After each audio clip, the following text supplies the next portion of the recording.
Donc dans cette serre, on va optimiser la surface au sol, on va aussi optimiser le volume. Optimiser le volume, c'est qu'il faut aussi utiliser au maximum la hauteur. Alors on peut l'optimiser de différentes façons, hein, en mettant des tablettes, en superposant éventuellement les cultures. On peut l'optimiser aussi, ne serait-ce que pour donc les concombres qu'on va faire courir sur un rail, et puis les tomates qu'on va faire grimper le plus haut possible. De la ficelle de récupération, elle va être attachée à la base. On l'attache simplement sans la nouer trop dure, hein, on va le voir en gros plan. Et puis ensuite, au fur et à mesure qu'elle va grandir, on va l'enrouler. On n'a plus besoin de l'attacher. On va l'enrouler sur cette ficelle qui va grimper jusqu'à 3 mètres. L'avantage de monter à 3 mètres, eh bien, vous n'aurez pas 3 ou 4 bouquets de fleurs qui va donner bien sûr des fruits, mais vous en aurez 6, 7 et parfois plus. Alors, on dit parfois, oui, mais 7, 8, après, ça devient difficile, ça ne grossit plus. Si, c'est encore lié tout simplement au sol, à la richesse du sol, au garde-manger qu'on a prévu. Si la plante a de quoi se nourrir, elle va continuer à nourrir la plante et va grimper et vous aurez des kilos et des kilos de tomates sur un seul pied de tomate. Ce plant de tomate qui s'est déjà bien développé en quelques jours, on va l'optimiser, on va le faire grimper sur cette ficelle. Donc il faut l'attacher à la base.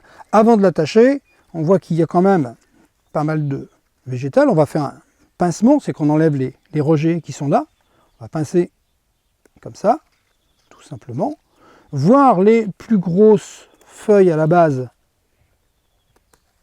je les enlève. Je dégage un peu le pied. Je dégage le pied parce que c'est éventuellement mon arrosage un petit peu plus tard, je risque de mouiller ces feuilles, et lorsqu'on mouille les feuilles de tomates, on risque plus ou moins de déclencher un départ de mildiou, ce qui serait quand même un petit peu dommage. Donc je vais mettre en place ma ficelle, je la mets tout simplement comme ça au départ, voilà. Je vais me faire un petit tour avec un simple nœud comme ça, il n'y a pas besoin surtout pas de l'étrangler.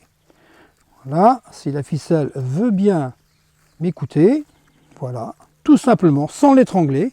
On voit qu'elle est attachée ici et que la branche va continuer à grimper et elle va s'enrouler. Bien sûr en donnant un petit coup de main de temps en temps et elle va grimper le long de cette ficelle. Ce que je constate là, j'ai enlevé les gourmands qu'il y avait, les petits rejets qu'il y avait. Là, j'ai fait du pincement. Je viens d'attacher une branche. Vous voyez qu'il y a une deuxième branche. J'aurais peut-être pu l'enlever. Je suis sur un plan greffé, qui est beaucoup plus généreux que la plupart des plans classiques. Ce serait très dommage d'enlever cette deuxième branche. Le pied est capable de nourrir la deuxième, voire parfois une troisième branche. Donc, ce que je vais faire après, c'est mettre une deuxième ficelle qui va venir me prendre en charge cette deuxième branche.